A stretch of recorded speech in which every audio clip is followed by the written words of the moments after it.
Good morning my dear students. मैं आपका विज्ञान अध्यापक शुभम तिवारी, माया ज्ञानोदय संस्कार अकादमी वृद्धा ललितपुर से आप सभी कक्षा 7 के विद्यार्थियों का आज की इस वीडियो क्लास में बहुत बहुत स्वागत करता हूं। विद्यार्थियों, अभी आज हमारा 5वां लेसन चल रहा है ऊष्मा एवं ताप। इस पाठ के अंतर्गत आज का हमारा जो टॉपिक है, शीर्षक है, वह है पदार्थ की अवस्था में परिवर्तन। तो विद्यार्थियों, जैसा कि हम लोग चूँकि पिछले वीडियो में जो हमने आपको बताया था, तो हम वहाँ ऊष्मा के सुचालक और कुचालक, ऊष्मा की संचरण की विधियाँ, ये पिछले टॉपिक पर हमने आपसे वार्तालाप किया था। आज है अवस्था में परिवर्तन। तो विद्यार्थियों, पिछले अध्याय में हम पढ़ चुके हैं कि पदार्थ की जो अवस्थाएं होती हैं वो कितनी होती हैं। तो 3 होती थी, ठोस, द्रव और गैस। ठोस, द्रव और गैस, अर्थात अब हम यहाँ पर यह देखेंगे कि ऊष्मा की प्रभाव से कब कौन सा पदार्थ किस अवस्था में परिवर्तित हो जाता है। तो आइए जानते हैं इसके बारे में। विद्यार्थियों, जैसा कि एक पदार्थ जल ले लेते हैं, जल का ठोस रूप होता है बर्फ।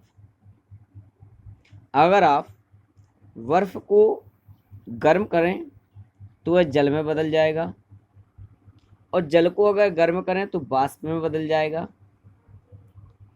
इसी प्रकार इसका हम विपरीत करें कि वाष्प को अगर ठंडा करें तो फिर पुनः जल में आ जाएगा, जल को और ठंडा कर दें तो फिर पुनः बर्फ में परिवर्तित हो जाता है।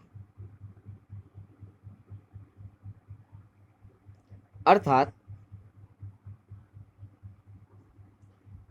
तात्पर्य यह है कि विद्यार्थियों, जब किसी पदार्थ की ऊष्मा में परिवर्तन होता है, उसके टेम्परेचर में परिवर्तन होता है, तो उसकी अवस्था में परिवर्तन हो जाता है। लेकिन अवस्था परिवर्तन के समय विद्यार्थी, जब पदार्थ की अवस्था में परिवर्तन हो रहा होता है, तब उसका तापमान एक नियत तापमान टेम्परेचर रहता है। इसके बाद कुछ और भी पदार्थ हैं जो ठोस अवस्था से सीधे गैसीय अवस्था में बदल जाते हैं। ऐसे पदार्थों को ऊर्ध्वपातीय पदार्थ कहते हैं। कपूर, नौसादर, ऊर्ध्वपातन की क्रिया हमने पिछले पाठ से पढ़ी थी कि जब किसी पदार्थ को गर्म करने पर वह ठोस से सीधा गैसीय अवस्था में परिवर्तित हो जाता है, तो इस प्रक्रिया को ऊर्ध्वपातन कहते हैं। तो विद्यार्थियों, इसी के आधार पर 2 टॉपिक हैं, एक तो है गलनांक और दूसरा है क्वथनांक। विद्यार्थियों, गलनांक का अर्थ है melting point of matter and क्वथनांक का है boiling point of a matter. Means एक पदार्थ को तब अगर हम गर्म करें और गर्म करते करते उस टेम्परेचर तक गर्म करें कि जिस टेम्परेचर पर आकर के वह पदार्थ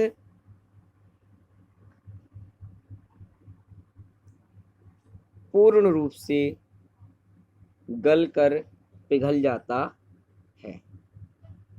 जैसे एक भगोना या बीकर में बर्फ का टुकड़ा दिया, प्रयोगशाला में थर्मामीटर लगाया, इन टुकड़ों को गर्म किया। गर्म करके हम क्या देखते हैं कि बर्फ पिघलने लगती है, पानी में बदलती है। प्रारंभ में पिघले हुए पानी का ताप 0 डिग्री सेंटीग्रेड ही रहता है। पानी का ताप तब तक 0 डिग्री सेंटीग्रेड रहता है जब तक कि पूरी बर्फ पिघलकर पानी ना बन जाए। तो वह निश्चित ताप जिस पर कोई ठोस गर्म करने पर द्रव्य में बदलता है, उस पदार्थ को उसका गलनांक कहते हैं।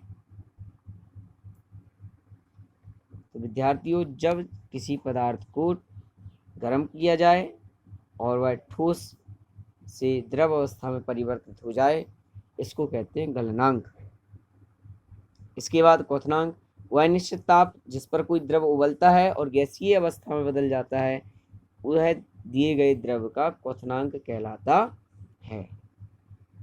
अर्थात जिस ताप पर कोई पदार्थ द्रव से गैसीय अवस्था में परिवर्तित हो जाता है उसे हम उसका बॉइलिंग पॉइंट यानी क्वथनांक कहते हैं। और जब कोई पदार्थ ठोस अवस्था से गल करके पिघल करके द्रव अवस्था में आ जाता है इसको उसका हम गलनांक कहते हैं। इसके बाद अब अगला टॉपिक है हमारा ऊष्मा का प्रभाव। विद्यार्थियों, दैनिक जीवन में ऊष्मा का वस्तुओं पर, पदार्थों पर क्या प्रभाव पड़ता है? ठोसीय वस्तुओं पर क्या प्रभाव पड़ता है, द्रव वस्तुओं पर क्या प्रभाव पड़ता है और गैसों पर क्या प्रभाव पड़ता है? विद्यार्थियों, जब किसी भी पदार्थ के आयतन में वृद्धि होती है, प्रसार होता है, तो प्रसार की इस घटना को, इस क्रिया को हम ऊष्मीय प्रसार कहते हैं। विद्यार्थियों, ऊष्मा के कारण ठोस, द्रव, गैस इन तीनों प्रकार के पदार्थों में परिवर्तन होता है। इनके आकार, आकृति, आयतन में वृद्धि होती है और इसलिए इस प्रक्रिया को ऊष्मीय प्रसार कहते हैं। तो जब ऊष्मा देते हैं तो ऊष्मा देने पर उस पदार्थ के ताप में वृद्धि होती है, पदार्थ की अवस्था में परिवर्तन होता है। इसको हम पदार्थ में, इस क्रिया को कहते हैं कि पदार्थ का प्रसार हो रहा है। जिस कारण से यह प्रसार हो रहा है उस क्रिया को हम ऊष्मीय प्रसार कहते हैं। अब आइए जानते हैं कि ठोसों में प्रसार कैसे होता है। विद्यार्थियों, आपने देखा होगा एक लोहे की छड़ होती है। अब छड़ से हम उसे चद्दर में परिवर्तित करते हैं। तो आपने देखा होगा सबसे पहले लोहे की छड़ को गर्म किया जाता है, ऊष्मा दी जाती है, अत्यधिक ताप होता है। जब वह अत्यधिक तप्त होकर के लाल हो जाता है, लोहा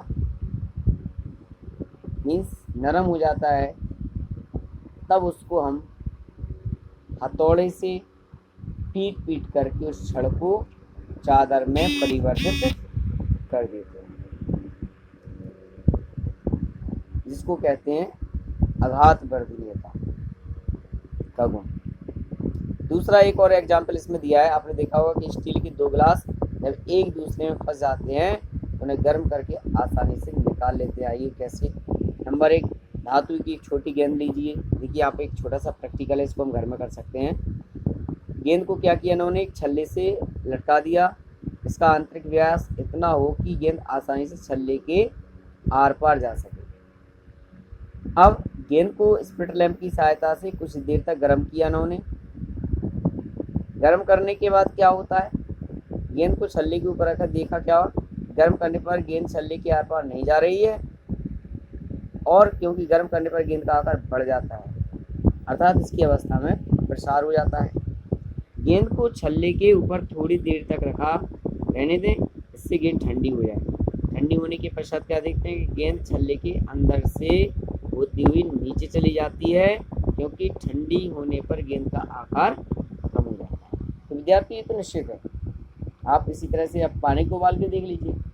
जब पानी ठंडा होता है तो वह साधारण रूप से बर्तन में रखा होता है। जैसे हम उसको गर्म करते हैं तो जल के अणु गर्म होकर के वाष्प ऊपर की ओर उड़ते हैं और ठंडे अणु नीचे जाते हैं।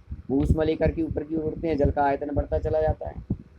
तो जब कोई ठोस पदार्थ गर्म करने पर फैलते हैं तथा ठंडे करने पर सिकुड़ते हैं, तो गर्म करने पर ठोसों के आकार में वृद्धि को प्रसार कहते हैं। इसका द्रवों में प्रसार, गैसों में प्रसार कैसे होता है विद्यार्थी, उसको जानने के लिए कल इसी समय पर पुनः मिलेंगे। तब तक आप सभी के लिए बहुत बहुत शुक्रिया, जुड़ने के लिए धन्यवाद। आशा करता हूँ आपको हमारा वीडियो पसंद आया होगा। पसंद आए तो उसको लाइक, शेयर और सब्सक्राइब जरूर करें। चलिए, दैनिक जीवन में और भी ऊष्मा के प्रभावों को जानने के लिए कल हम पुनः जुड़ेंगे। तब तक आप सभी के लिए बहुत बहुत शुभकामनाएं। Thank you very much.